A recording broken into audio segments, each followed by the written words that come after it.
off, we split the profits, and we go have us one hell of a weekend in Las Vegas, Nevada. Now, you ever been? Now, some folks say Disneyland is the happiest place on earth. Well, I promise those folks ain't never partied with Boyd Crowder in Sin City. And all you got to do is kill one man who don't give two shits about either one of you. Start your life anew. This is your moment. Right now, this is your moment.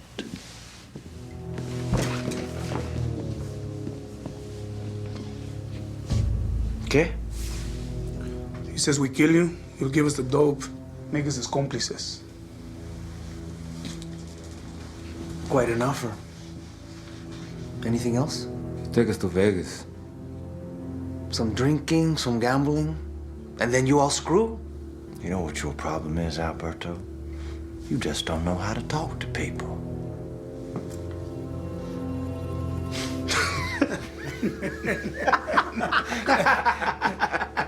How many times have you been to Vegas? 6? 7? More. This dude is hilarious, Berto. You sure we can't take him back with us? We'll put him in a cage, like a parrot. I do love the concept of just Boyd hanging out in a cage in the corner of a drug dealer's house. That's like, you know, the entertainment for the guests. Oh, look at this guy. We got him in Kentucky. And oh, yeah. And Boyd just reels off like a 30-second string of, of his patented Boyd Crowder. Yeah. Yeah. Yeah, they're like collecting like souvenirs from around the world, and he's in the corner. Yeah, like exactly. Like a weird, parakeet, some sort of weird, aliens collection of, humans or whatever. It would feel. I mean, if I were around Boyd, even if he was, on the other side of a criminal issue from me, I would feel like it was a waste killing him because of the entertainment value he can provide. It does feel like a little bit of a waste. Let's keep him. Jeez. So Boyd's sales pitch, which, was quite the hard sell. I mean, he was like a coach at halftime. That's what it felt like. This is your moment. This is your moment. Go out there and get it. Like Coach Taylor from Friday Night Lights. I don't know Friday Night Lights, but yeah, exactly. I was thinking like Al Pacino in Any Given Sunday. Yeah, yeah. But yeah. I like the the whole thing about like they're like it's a practical joke or whatever. Oh, we're gonna play along, and then sorry, that's just funny to me. Well, it's because their son. It's double funny because the exact same thing happens to Hot Rod Dunham earlier in the season, just the other way around. Yeah, yeah. So, do you ever watch those? This is like totally aside, but you ever see those videos of people who are like doing like they'll go into like the hood and like start like throwing gang signs even though they're not part of the gang, and they like try to antagonize people who are hanging out and stuff, and then it's a joke, we're playing or whatever, and they try to get it all like. Have you seen those? I have not seen those. Oh, yeah. I didn't know people recorded their suicides to broadcast on the internet. Oh yeah. Well, they do it for the clicks and the views, right? Yeah. But I just think, you know what, if somebody was doing that, like at a certain point you'd be justified in probably, they get what they get, right? The FAFO, fuck around and find out. Yeah, exactly. I mean, that'd be like going to Afghanistan or whatever and talking shit about Islam or something. Like, what are you doing, man? You're just asking. You're asking for repercussions. Yeah, and you can't just say, "Oh, it's a joke" or "It's a prank" or whatever, and expect not. Yeah, which is I don't know. It's you know what I mean? Because that's what they say. Like somebody's getting, they start to like. There was one. No, it's fine. It's fine. It's a prank. It's a prank. Yeah. Come on, you can't do that. I mean, it's not funny. It's just it's like a train wreck you're watching, right? It's not. I don't think it's entertaining. Right. It doesn't make you laugh. It's just like, oh, what's going to happen next? I can't believe these people are doing this. Yeah. It does make me think of season 6 of Justified, though, because apparently it's a good enough excuse to get out of jail for the U.S. government. Oh, it was a joke. It was a joke. Oh, well, if it was a joke, then clearly there's no way we can hold you. Yeah, exactly. So we'll talk more about that in season 6, just like we'll talk about some other stuff. We'll get to that in a minute. What we're going to talk about in season 6, at least. So Boyd makes an unsuccessful sales pitch, and they've been to Vegas at least half a dozen times each, and they don't want to go and bang Boyd there. So they keep their guns on Boyd, and Boyd learns about how he's going to be skinned. And where Alberto learned to do it. And Boyd, much to his credit, I wouldn't be able to speak. I'd be, swimming in my own feces at that point. Boyd says, if you're going to kill me, just go ahead and kill me already.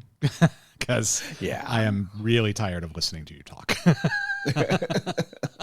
So luckily for Boyd, right as Alberto's about to stab him, Raylan responds. I mean, literally mid-strike. It's a little bit weird and not typical Justified quality sort of intervention moment, but whatever. My note here is like compared to The Wire. Yeah. Like on The Wire, whenever it was like, what's his name? Where he got stuck in the, he was basically trapped, right? There's like no way for him to escape. What's his name? Who's the second in command for the Barksdale gang? Stringer, yeah. So like he's not even in the middle of saying, "Oh, get on with it," and they start shooting. Yeah. So it's like that's what it should have happened here with Boyd. Like, get on, and then they start shooting right before. And that's the thing, right? Like the cartel is so concerned with the torture and the trophy and the sending of a message that they miss their opportunity to kill Boyd. Yeah. They could have killed him like 50 times. Yeah. But they don't get their revenge because they had such a set of requirements for how they were going to get their revenge. So Raylan responds just in time as Daryll. He doesn't know he's responding as Daryll, but responds as Daryll and says, "Hey, let's set a meeting at Ava's house, at your woman's house in the country," is what they say. Yeah. They keep calling it the country house. And so Alberto and Boyd and the cartel guys head off to Ava's country house to await what they think is Daryll Crowe. Let's talk about Ava for a minute, because this seems like a good opportunity since they're headed to Ava's house. So Ava, if we remember where we left her last episode, she was just accused of being a snitch because the woman who killed Penny was taken into custody by the guards. The only people who knew that she killed Penny were Ava, her big redheaded friend, and the one who did it. And somebody snitched him out. So, conventional wisdom says, oh, well, it has to be Ava because she's the only one who knew. Ava, on the other hand, doesn't believe that that's the case. She knows she didn't snitch. And so in the yard, when the rest of Judith's girls bail on Ava because she's a snitch, she confronts Gretchen, accuses her of snitching out her own girl, then stands up on a picnic table and talks about how she's not a snitch and she didn't snitch, and that the only person who knew is Gretchen, and Gretchen did it to put the target on Ava. And she avoids a confrontation with Gretchen at that point, but later in the lunchroom, Ava learns that Gretchen's going to kill her. It's going to happen. It's just a matter of time. And she's not concerned any longer about consequences to her brother. She's just ready to be done with Ava. And so Ava, thinking smartly and immediately how do I stay safe for the immediate time period? She goes and attacks the Aryans and in the cafeteria, and knowing full well that it will get stopped and she'll get put into solitary. And that's exactly what happens. She gets puts into solitary. The doc comes to help her put her shoulder back in place, and the doc tells her, hey, you either got to stay in solitary or you got to be ready to fight every day till you get out. And if you're here 5 years, it's going to be a long time either way, but those are your options. You don't have any others. And now Ava, earlier in the season, she was able to put her shoulder back in place by herself. Yeah. She didn't need that doctor to go in there. Yeah, exactly. Remember, she took it out of the socket intentionally to make the doctor's visit. Yeah. Now it's just constant. Yeah. And again, why does the doc have to be involved? Why is the doc the one who's giving her advice all of a sudden, right? It's like, it's just not great. And I get the position that the writers are in. They need a reason for Ava to flip on Boyd. I get it. Boy, oh boy, we could have done better with this. I feel like we could have done better with this, but yeah. No. But anyway, so Ava is in solitary. She needs to make a decision. We're not sure what she's going to do until the end of the episode. So while all that's going on, Boyd and the Mexicans and the cartel guys, they've headed over to Ava's house. They're there waiting for Daryll to show up, and a Lincoln Town car rolls up. And I immediately thought, it's Raylan. Except it's not. It's Tim and Rachel. The Mexicans think it's Daryll Crowe, or the Crow as they call him. But Tim and Rachel get out of the car, and they have a standoff with the cartel guys. Followed by a very short one-sided battle where Tim and Rachel kill two of the three cartel guys. The third one runs back in the house to get cover, and Boyd, who's handcuffed behind his back, has managed to grab a gun, aim it, and shoot at the cartel guy from behind his back, and kills him.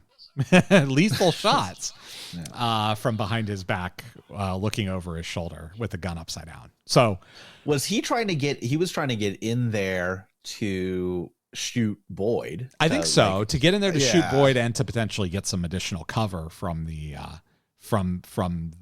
marshals. But when he comes in, he's shooting blindly to where he thought Boyd was. He fires multiple times to the void where Boyd had been. So he was definitely trying to kill Boyd. And was he one of the cousins from Breaking Bad? Absolutely, yeah. Okay. Him and his brother, they are the cousins from Mexico, the Salamanca cousins. Yeah, that's right. Yeah. Yes. God, those were they're probably like some of the best villains as far as gunmen, at least in like probably in television, as far as like how scary they were. I loved those guys because they never said a word. Just in their garishly colored suits and their leather or like crocodile skin boots with the steel tips. Oh yeah. Those guys were badasses, terrifying. Yeah. So then we got them in Better Call Saul too. So there was that good gunfight. I remember maybe it was season 1 or season 2 or something like that of Better Call Saul, where they basically took down this whole house. Like They just take down it's like 8 guys or something. Like one 2-man wrecking crew goes in, just cleans it out. So the cartel guys are dead. Boyd is saved. And Rachel, Tim, and Boyd have a little bit of a debrief where Rachel quickly figures out that Boyd, used them to extricate himself from the cartel situation. Boyd, basically admits to that and says, hey, but at the same time, I'm helping you guys find Daryll Crowe. So, one hand washes the other, as they say. And Rachel makes clear with Boyd that he made a new enemy today. She doesn't like being shot at. She's not like Raylan and Tim. She doesn't live for this shit. And so she tells Boyd she's going to do whatever she has to do to get him locked up. And we get that paid off before the end of the episode, in fact. So But we still got to wrap up a storyline here. So Boyd and the cartel, that storyline, whether we think it should be or not, is wrapped up. Typically you don't just kill the guy the cartel sends, and the cartel's like, oh, I guess we can't send any more guys. But in this case, I guess that's the case. That's what's going to happen. But we still have to wrap up